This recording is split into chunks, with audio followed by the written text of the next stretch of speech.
Hi, Warriors. Consumer Pain Index. Everyone ready? How you doing, AJ? Alexander? Booth, how are you? Bran, I'm in the breach. Help. Everyone doing okay? Hi, Ryan, Paul. All right. So into the number. We have a little bit of strength here in Euro, Ryan. Yeah. A little bit of a wick. I believe that 620 was your area that it had to hold, which, stun it. Think we're going to attack this high here? Could well do. Everything's looking rosy in Europe because of a positive zoo number this morning from Germany. Okay. Just adding to the general bid that we've seen in euro across the board for the last few weeks. But as we know, it can be a light switch. We get a really hot CPI number, we're probably back down through 107, and then the sentiment changes again. So it's one of those coin toss days, I think. Okay. Yeah. These red events are coin tosses, aren't they? So Yeah. the point with coin tosses is don't trade betting on an outcome, react to the reaction, right? Yeah. Otherwise, it's roulette. And right now, unless it's some big game-changing outlier data, you'd have to favour, if it is a stronger number. Well, I certainly favour. I'd buy a euro dollar dip Okay. rather than a rally, just because that's the way it's been going for the last few weeks, higher and higher and higher, creeping. So Yeah. Okay. So EG looked like it turned. It's up a little bit today, but already leaving a wick. Is this a rally to sell in euro pound? again, it's another tough one. It's looking more constructive, holding above 87. I was a bit worried this morning. I thought we might be heading back below 87, but it's holding there for now. So it's trying to build a bit of support off there. If it can hold it for a while, then I reckon we take out that 87.50 high. Okay. And any comment on yen? I think there was a huge interday wick yesterday. This, Yeah, yeah, and remember, this was happening before, we had all the big action. If I just scroll back, there were, well, I don't know. I guess I'd really have to scroll back, but there yeah. were, we had these wicks prior. Where, where are they? Well, we had that 150. The last time was that 150 move, so just a bit more left. Yeah, like this. Yeah. Yeah, we had, a lot of those wicks. Anyway, uh, can you take a position in yen? Say, for example, it's a hot number. Would you sell a rally here? I think you might get a chance if we get up towards those highs, 80, Yeah. 90s, that 152, and it doesn't break. Then maybe you can try a rally. That move yesterday came right on the option expiry, so it's probably something in the options. Not that we saw anything of note, but again, it shows if the market gets a little nervous, all it takes is someone to hit it, and then everyone starts hitting it because they all panic and want to get out. The Okay. fact we didn't go right back to the highs again, that tells you how nervous a market is. But it's still here. It's still not giving back. You take that spike out, and you think we're still grinding. Yeah. Sure, it's tempting up there for short, getting a bounce in the metals. Silver at some pretty important resistance. If, this was a breakdown and we start closing over, 29.40 something, that would negate the breakdown. So I'll ask Kman about silver. I know he's Hey, good morning, a Dale. silver bug. Good morning. How are you, partner? Yeah, not too bad, my friend. Yeah, we're hanging around there, and I guess we're going to know which way it's going to go in the next, what is Yeah, it, 24, 25 48 minutes. hours, perhaps. If you take the Okay. whole package, CPI, retail sales, PPI, claims, whatever. Probably going to make a decision if we either going to go and see those low 21s, high 20s, or the party to the downside is over and we're going to creep back up. So it's a bit similar as gold, right? We went into support there as well and holding, but yeah, Silver looks better. I mean, right now it had a better rally. faster. It's just Yeah. faster because of less liquidity, likely. Yeah. Okay. Wow. Direction Yeah. anyway. I'll tell you the only thing holding me back, guys, and maybe I'm being misled following miners because we had an up day in gold yesterday and silver. Look at GDX. Here's a daily. And these are supposedly the blue chip golds. They're not junior miners or explorers. It's called to come in higher. Maybe some people think we're going to get a right shoulder here. It's possible. I'm thinking we get a third drive here, that we have Mm. 1, 2. See, this keeps me a little bit more negative. Kind of reminds me of, the bonds before they made new lows, TLT, confirmed low down here, similar to, the confirmed low that we have in silver, even though we had that big rally. So the shares aren't reacting to stronger physical prices.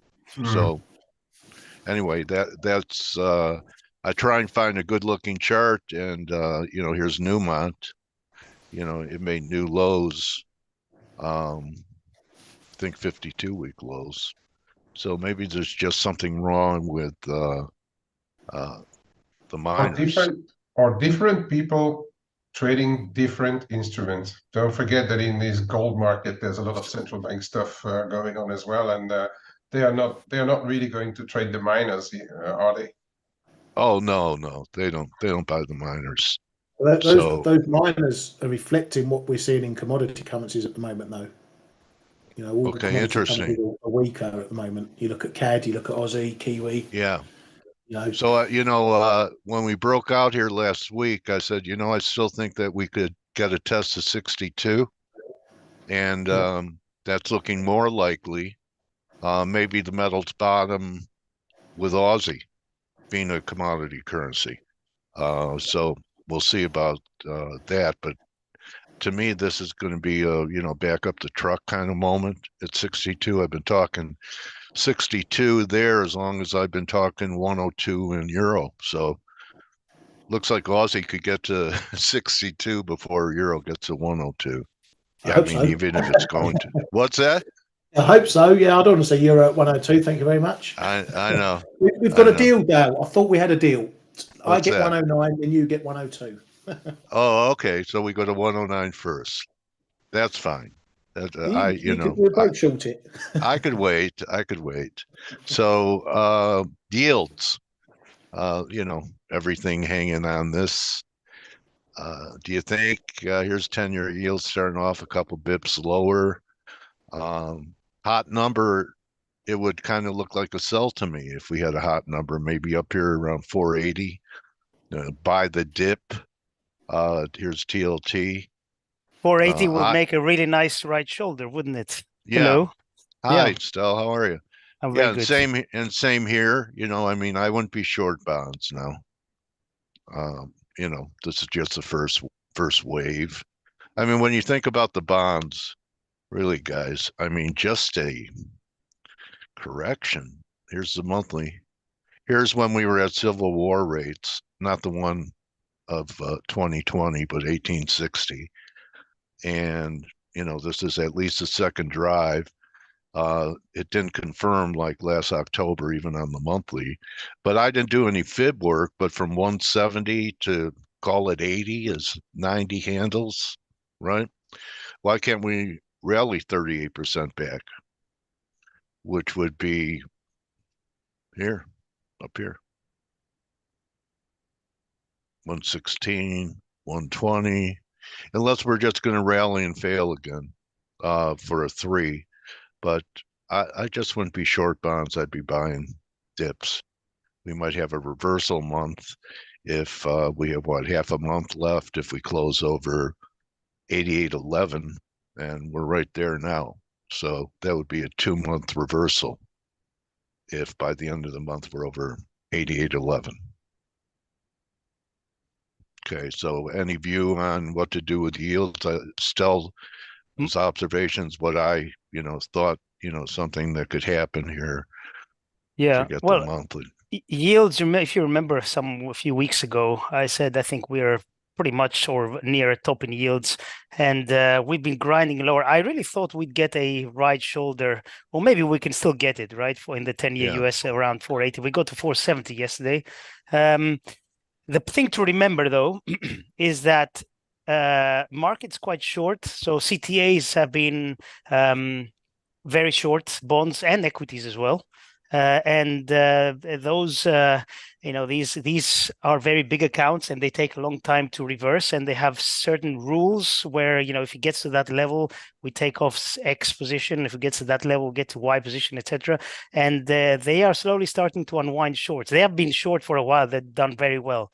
So that's what scares me. If these guys start really aggressively buying back, then I think we're going to 430. 435, which is the next level, and then we see. Of course, if we get go on. Yeah, 430 seems like a natural. That's last October's high. Exactly. Right? Okay. But the question remains with inflation, CPI, PPI are going to be very important because we know that the Fed has paused, and for them to restart, I think they're going to need to see something bad being high inflation, etc. They really don't want to hike anymore because they can see that the effects of hiking are starting to come out, and they are lagging. So they'd love to see inflation creeping lower. I think oil having a move slowly moving lower is helping, but that again is going to have a lag. So it's a tough one, 10-year bonds in general, I really thought they would be selling off a little bit. So spike towards 480 in 10 years. We're not seeing it. Maybe we'll see it today from the CPI. I mean, I don't mean in one day, obviously, but maybe it's going to be a move towards that. If it does, I think it's going to be a really, really great buy for bonds at those yields. But you wait and see. He said goodbye. Goodbye. Like goodbye house, goodbye car, goodbye girlfriend, goodbye wife. Yes. Yeah. Bad joke. Yeah. Nice. That was a good joke. Yeah. You're gonna make me cry, Blake. And Dale, also you were talking about miners before. It's interesting and quite puzzling that GDX is underperforming because what has been holding it back for the past weeks, months has been rising yield because miners have an exposure to they have debt and they have an exposure to rates going higher. But now rates are going lower and still they're underperforming. So that's very puzzling. And and oil too. Oil's an important part of their production costs. Yes. So that's puzzling. I don't get it. And especially companies like Newmont, you show, new lows. Yeah. Why? I don't get it. But pretty ugly. And GDX, I'm thinking here still that maybe we go to 78.6 and perhaps that's it, that it kicks in. I think it probably, everything has to do with, I still think the dollar. And, if you're bearish a dollar, buy the metals. But if you think the dollar isn't done, sit on your hands. Well, I think a lot of that's going to have to do with today. And today, what happens today, tomorrow with CPI, producer prices. And we've got 15 minutes before CPI comes out. Do you mind if I take the charts, Dale? No, I never do, Blake. Okay. But yeah, I mean, just this, because you're talking about the dollar and how, it's going to be so much influenced by what happens with, the gold market will be influenced by what happens with the dollar and with yields, as you and Stelios have been talking about. I think it's a big deal that we discuss like kind of some of the best setups going into CPI because I'm gonna say first and foremost, I actually just covered my US dollar Norwegian krona short. I don't know if you guys saw it. I was like, why the hell? I got up this morning. I'm like, why the hell is the US dollar Norwegian krona like up today? Consumer confidence numbers came out just horrendous overnight. Just absolutely, you want to know why, Blake? What's that? You want to know why it was up today? Huh? Put up the weekly. Oh yeah, the U.S. dollar Norwegian krona. Yeah, because it needs to make a new high for a 3 to complete You know, the and it pattern. might, and so this is one of those where, you know, I got out for basically break even, but this is one of those that if you have some strong data like CPI data, and I actually believe that's the risk today, is that CPI doesn't back away, and I don't want that to happen, because I do have, you know, some dollar shorts on right now. But if the data is strong, I mean, look at the US dollar Norwegian krona. Stelios, you're here. Why the hell is this thing he's so a strong? note guy. Why is it up there? Oh, you said it. The numbers this morning, consumer confidence was bad. If you look at the last few monthly prints, they're all quite negative. So, you know, the markets are latching onto that. And I mean, I don't know. I don't know is the answer. I'm long term, I've been bullish Norway, but we're not seeing it. Actually, I don't know if you guys saw, I put a pattern in play a few days ago, shorting at, what was it, 11.20. And it went my way. I put my stops to kind of just below break even. It got taken out, unfortunately. But anyway, it's okay. But it was still not a losing trade, but yeah. Kman, I know you're here. You've been talking about you know, the Norges central bank buying, you know, or selling krona all the time. Yeah. Yeah, every day, Yeah. 1.4 billion Norwegian kroner equivalent, which is about 100 and a bit million dollars worth, or and that's every day. So you're gonna need to see good numbers to really first of all negate those Noki sales and turn the ship around. And for me, it's still and I thought that that's strong CPI data from last week out of Norway Yeah. would have done it, and you Yeah. know, it was very short lived. Sure. So yeah, I'm not going to stand in the way, because if this thing breaks out, I mean, we start breaking 11:30, this thing's gone. But let me ask you guys this, because I'm gonna share with you some of, like, in my opinion, some of the best setups going into today's data, which comes out in about 13 minutes. First of all, the euro, you know, broke out this triangle. We are, looks like we're on our way to 108 on weak data. If the CPI comes in worse than expected, that's the catalyst, in my opinion, that's going to send the euro back to this 38% retracement. Now, remember, this is a 38% retracement of the long term. Remember, Dale, you've been like, hey, if we can ever get to 108, this might be it. Last week, maybe, could be. You know, weak. I'll tell you what, today, if it doesn't and reverses on this number, I think it'll be important for turning the trend, which is down, short-term down as well as long-term. Yeah, and let's not forget, that's the 38% retracement. That stopped at the 38% retracement. So, I mean, technically speaking, if we do reverse here, because the data, it's, you know, let's go back to the 80s and let's just talk about inflation, about how stubbornly strong it was. And it took the Fed, you know, how many years, 4 years to wrangle it under control again. I know today is not the same as the 80s, in the early 80s, but you know, that's how we had better music back in the 80s. Yeah, we did. Oh, we did. And you know, we had Stelios had hair back in the 80s. I mean, there's a lot of things that were different back in the 80s. Yeah. And but we all know that the Fed and, you know, and other central banks have a really difficult time with inflation. So you know, it doesn't mean that their struggles aren't over just yet, but I think that we need to watch the 107, you know, 107.20, 107.50 level. We get to 108. I'm actually interested in being short the euro. That's kind of been my plan over the last couple of weeks. It's just, you know, let's see if we can get there. Sterling, you know, let's look at, this is the 200 DMA right here, which comes in around the 124.40 level. Ryan, we got some data out of the UK last night, and some decent, well, I say decent, it's not decent for you guys. The wage data was a little hotter than expected. Yeah. A little bit. One was down as expected. One was down, but not as much as expected. Employment rose, which was a bit of a surprise. Expected to fall nearly 200,000. It rose 54,000. Unemployment rate stayed unchanged. So, yes, last month apparently the arse was falling out the jobs market, and this month the arse is back in. Well, I guess you can see that this resistance right here is at 123, like let's just call it 10. We start breaking above that, they'll take out those highs. And then on weak data, you could get the euro back at 108. The sterling could make it back towards the 200 DMA, which would be, near the 124 level. I think those are, like, in my opinion, those are some of the best setups with weak data. But you also will get, like, you got the Kiwi, which is stopped at the 618 retracement. You can see it right here.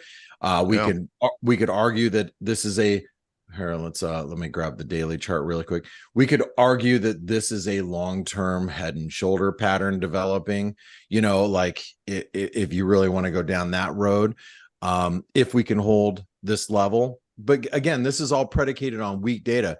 What if the data is strong? What if the data is strong? That's when you got to start looking at, like I said, the US dollar, Norwegian krona. This stupid thing will not go down. And if it doesn't go down, there's usually only one other direction for it to go. That would be, higher on strong data. You take this strong data, and you got the Aussie that's already on its it's already on its heels, following last week's RBA decision, where the RBA is, not hawkish anymore. And, or you could say the opposite of hawkish. You start getting strong data, and next thing you know, you got the Aussie that trades the new trend lows down towards this channel. So I think there's a lot of good, setups here. And let's not forget, the US dollar, Japanese yen, and we could talk about yields too, because a lot of people are, were thinking, oh man, that was some intervention yesterday, but I think it was just, probably just some big selling up there around the big number. What do you think about that, Kman? Yeah, apparently it happened around expiry time for the options, but there's supposedly some 5,500 futures contracts went through right at the time, which probably overloaded the algos, and then the usual nervosity. Oh, when it goes down 20 points, oh, they're there, or checking rates. There's nothing happened of the likes yesterday. So I mean, on good data, this is likely going to tackle the prior highs, and we're going to at least have a good look at 152. But it's really still not my preferred instrument to trade. It's just too dangerous to because they can MOF also. They can be waiting for a strong. See if this number comes out strong. You kick above 152. You ramp up to 52.75, and then all of a sudden they're coming in the market. So it's still a very difficult trade for me, and you can't stand in front of it unless. And I was talking about that this morning in the room. Unless we are celebrating the first anniversary of the inflation numbers coming down in the US, and that was really what put the dollar yen under a lot of pressure last year in November. So if we get a remake of that, perhaps some people being short yen find it useful to take their profits. And one of the things that you pointed out quite frequently on this show and in the Flow show, Kman, is it's not just about the dollar yen. I mean, you got the euro yen that is absolutely rocketing, ripping balls right now, and so and pound yen, the guppy, looks like it's going to break out. I mean, you got the Aussie yen, New Zealand yen that are threatening long-term breakouts. Canadian yen is not. That's what makes me nervous. I mean, are they just watching the speed of dollar yen, which is actually very slow, or are they watching the whole trade weighted index, which is trading way below what there was on the intervention levels last year? I mean, it's quite crazy actually where the trade weighted index is on the yen. It's crazy. So I guess want to point out, guys, it's not just about the dollar yen. You got other yen pairs too. Hey, one last thing, and then I want to go around the horn really quick, see what your best setups are today. Remember, today we've got this spending bill.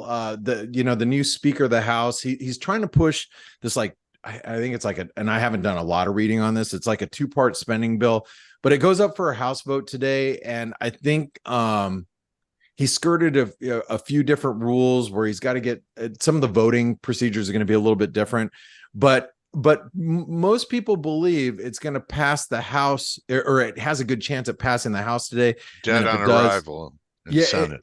No, actually, I've actually read something a little different, that the Senate might actually pass this one, and The two-tier. Huh. it's a two-tier, but it is basically just a stopgap spending bill, and then a lot of people speculate that if he passes, if he gets this through, he'll just be booted out, just like McCarthy.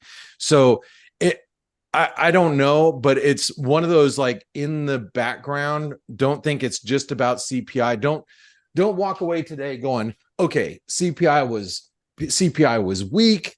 I bought stocks. I got long a bunch of, I got short dollars, and I got along a bunch of crap. And then next thing you know, you're like, I'm going to just go, work in my garden, because, we have this spending stopgap bill that is trying to make way through our, shit show U.S. government right now. So it could be that catalyst that drives the market one direction or another later today. Just as a heads up. Last thing, guys, just so you all know, the S&P is at resistance. We are at the 618. We're at a descending trend line.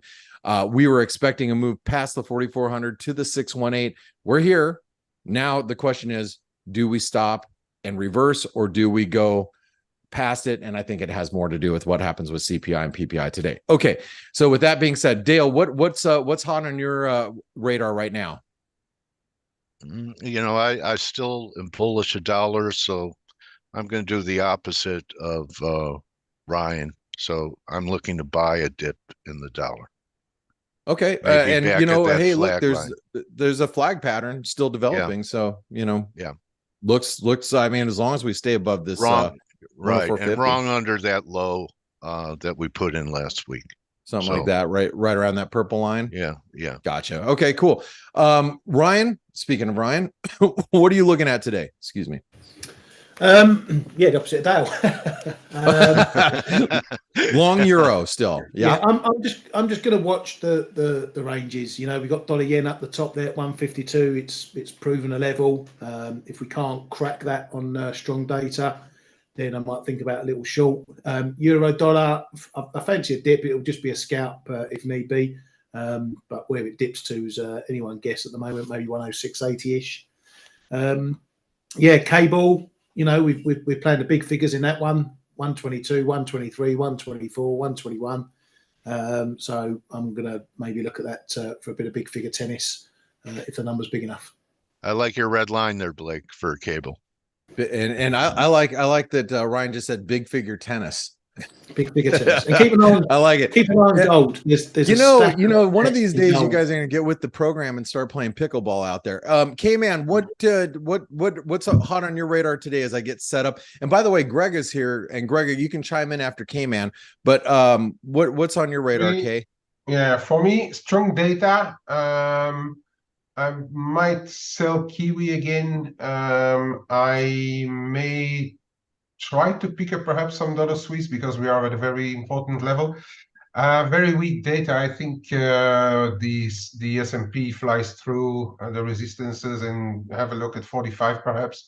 Yeah. And I'm keeping a very close eye on euro dollar, obviously 107.55, 60, and 108, but Aussie dollar at 64 the figure. There's a lot of confluence there on my picture, and if that would go, maybe we can have another run there.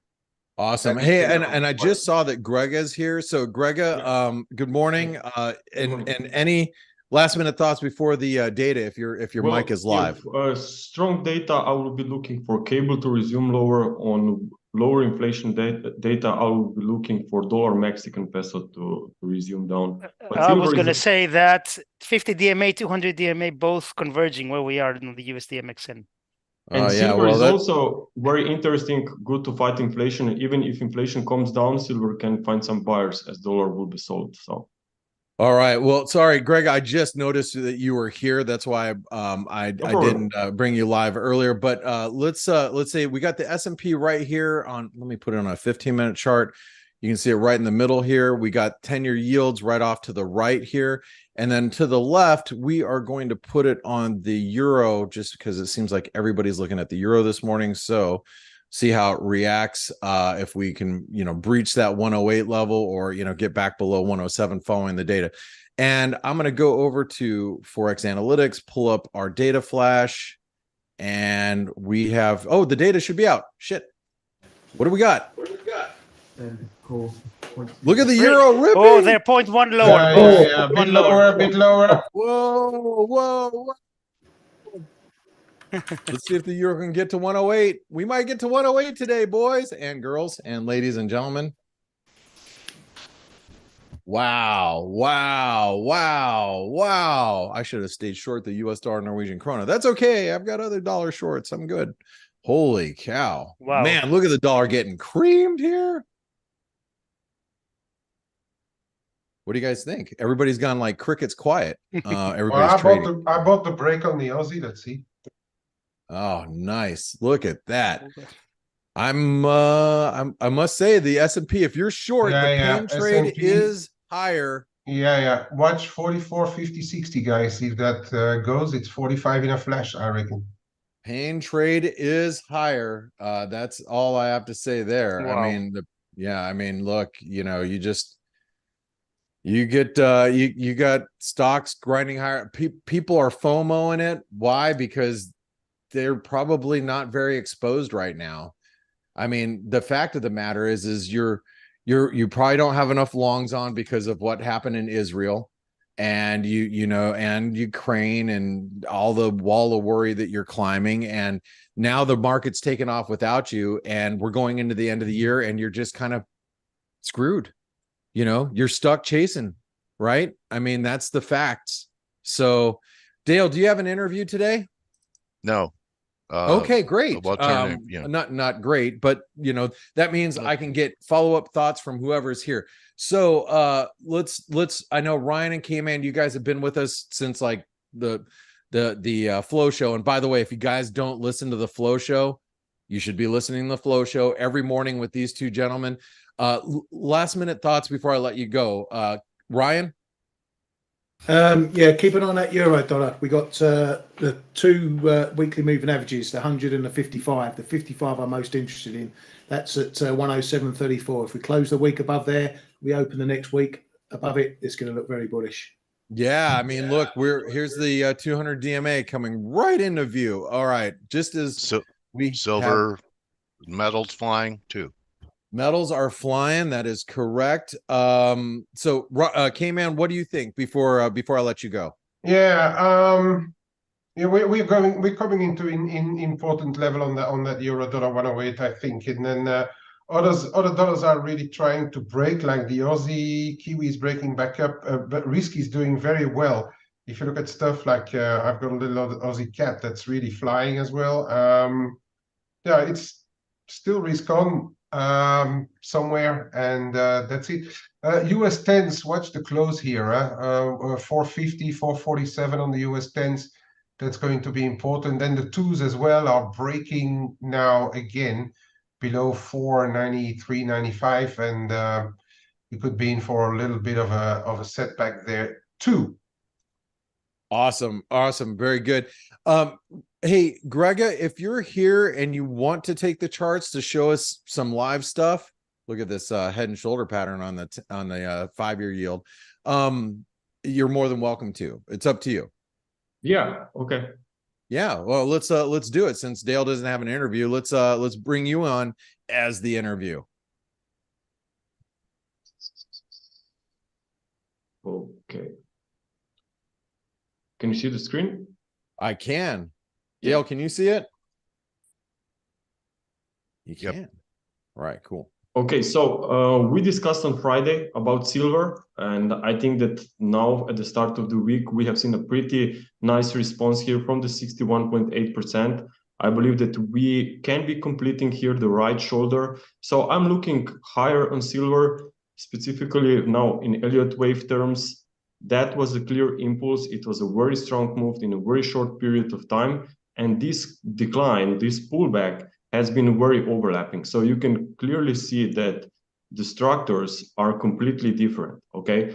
So that's an impulse, that's a correction. And normally when the correction is finished, it should be fully retraced. So from a minimum perspective, I think that this wave A level around the neckline here, 2370, could at some point be retested, while we are holding this low here. So I think that metals, gold is also doing well, but I think that silver could outperform gold. It did not been the case here in this first pump, but I just think that maybe there is still plenty of room here on the upside. But everyone is so bullish on silver, but you just still have to be realistic here and just realize that we are still in a very big range here on silver.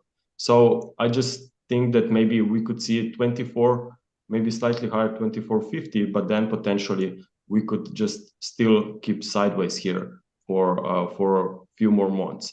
Also, looking at maybe at crude oil. So crude oil is coming to the downside. I think it impacted and dragged down the inflation since the crude oil reversed significantly lower in October.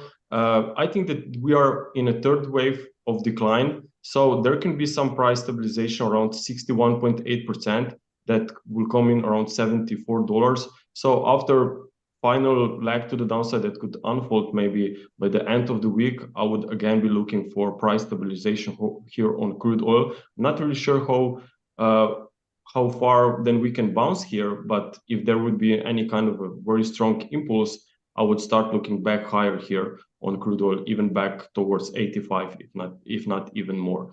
Also, I put this chart earlier on Twitter just when you had this discussions earlier here on F.A.C.E. Actually, crude oil, Thomson Reuters commodities, all are turning to the downside here for the last month or so. So the US CPI data now today just once again confirmed that commodities are the most important to track. So especially when there was very volatile month, like in crude oil back in October, it's certainly worth to keep an eye on it. So we are seeing inflation coming to the downside. So if crude oil will, as I said earlier, maybe stabilize here, then I'm afraid that inflation will also stick around current levels or even jump. It really depends how far crude oil can turn around. But I just think that we will see levels trading higher rather than breaking down towards these March levels. I just don't believe that we will see any kind of a strong move towards this area. Also looking at S&P 500 maybe, a very big triangle is what I'm tracking here. So it's a consolidation that may not be over just yet, but I think that in 2024 there can be some potential breakouts coming. But in the short term, if you just maybe we try to focus on the short-term structures, because on the big time frames we are in a range. Here we have a pretty nice break out of this wedge pattern. That's an impulse. As Blake said, we are potentially at the resistance here. So I think that more upside could be seen. But after we broke that today. Yeah, that's delayed data because I have the S&P 500 futures. Okay, so it's delayed. Yes, it will be up. It's not the CFD. So actually, I still think that after the next pullbacks, the S&P 500 will stay in uptrend. As I said earlier, also maybe dollar Mexican peso, that one is good to observe.